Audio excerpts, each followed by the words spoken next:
just continuing this discussion of short-term missions, one of the things that we can kind of encounter if missions aren't done intentionally and really thought through, and is this concept of kind of having a savior complex, kind of going over and feeling like we're an expert in other people's problems and going to fix things when in a lot of cases that might not actually be why we're there, what we're supposed to do.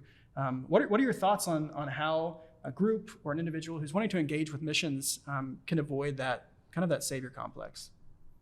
I think, kind of to answer, go a little bit deeper on your question, Sean. I think the heart of the matter is pride. I think that's the issue. We know our hearts are deceitful. Like, we're not to trust our hearts. Yeah.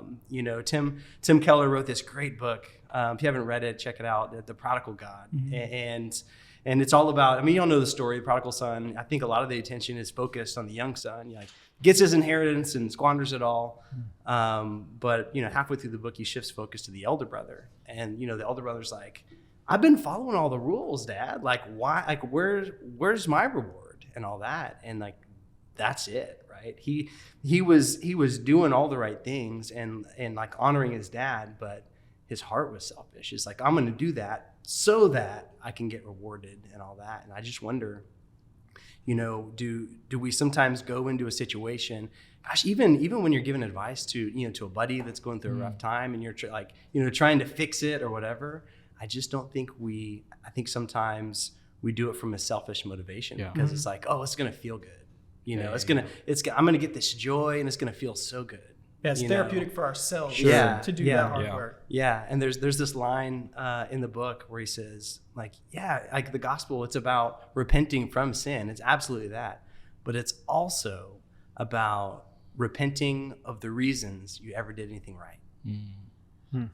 So it's like if you're motivated by like yourself to do good, it's like that's nice, but the real motivation should be Jesus. And like what he did for you, and how does that change you?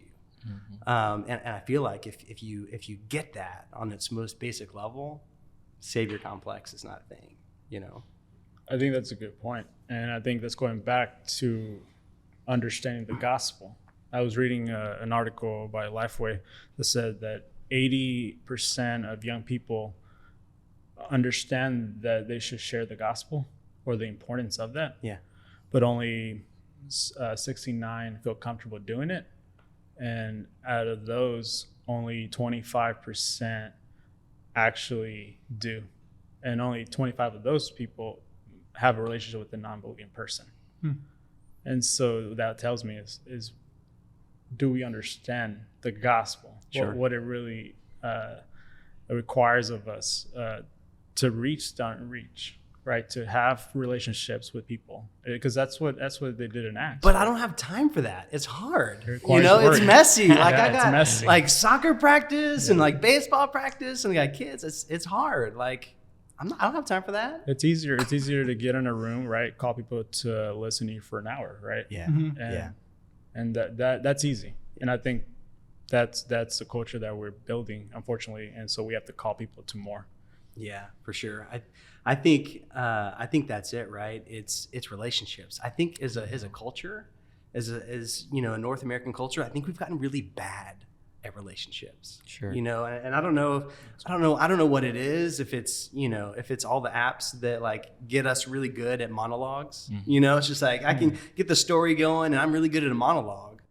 And so I'm really good at telling you stuff, but I think sometimes we don't ask really good questions, and if I think about, being missionally and service and all that, you're right. The idea is like, hey, I'm going to go fix something. But like, if you take the time to like listen, ask questions and listen and understand, oftentimes you're going to realize that the issue that you thought was the issue is not it at all. Right. It's not it at all. It's probably something way deeper. Yeah. It seems like humility would be key in that process. Yeah. Yeah. Humility Absolutely. For sure would definitely be a start too. I would say second would be like relationship building, right? I've seen a lot of great ministries do missions well, and it all starts with time. I think the savior complex is just very instant gratification. That's really what it is. You want to go in, you want to get something out of it, right?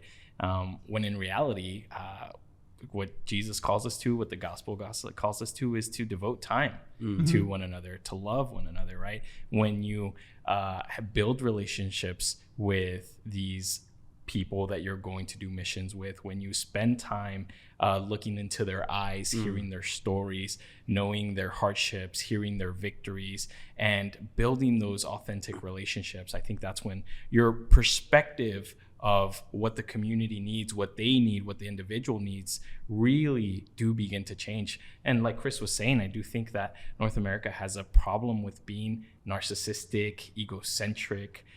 Culture in general now is telling us that it's all about ourselves, right? Yeah. Focus on yourself. It's what feels good right now. Exactly. What feels good right now, what makes you feel good. Sure. And put yourself first. But in reality, the gospel calls us to be second. Yeah. And it really pushes us to consider others before we consider ourselves, consider others' feelings, others' emotions, others, or care for others, love for others before we do that to our own selves. And in that, really, it's Christ living through us and him doing what he's always been doing, which is restoring and making things new, and mending these relationships that have been broken, calling people to him. Yeah, and I think so many times, like you use the word sacrifice. It's like, oh, well, I'm going to be, I need to be second, and I'm going to sacrifice that, and I think you think about, that word, and it's just like, oh, well, it's going to be sad.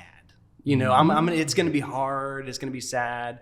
I'm going to be unfulfilled, right? Because I'm sacrificing, but when you do that in the context of how Jesus laid it out, it's fulfilling. Laying down something, your own preferences or your own desires, and in humility or whatever, and really serving the way that Jesus laid it out, it's so fulfilling. And it's probably because that's the way he designed the world to work. Right. But it really is an honor to serve the way that Christ served. Yeah. And a lot of times, that is going to be tough. We see what Christ went through in his own life, right? Coming here as a man on earth. And it wasn't anything glamorous, but we expect when we serve to be glamorous. We expect when we sacrifice to be glamorous, to have attention on us, to have people raise us up. Yeah. But if you look at Christ and how he served, how he lived his life for others, man, it just turned on him. But really, he was showing people a new way of doing life, a new way of caring for others, and a new way of loving your neighbor. And I think if we imitate that, there is a level of honor that comes with us. And when we start looking at sacrifice, not like, oh, we're going to get something out of it, but wow, we get to partake in this way of loving people the same way that Christ loved people. Sure. I think there's a great deal of just honor that comes with that.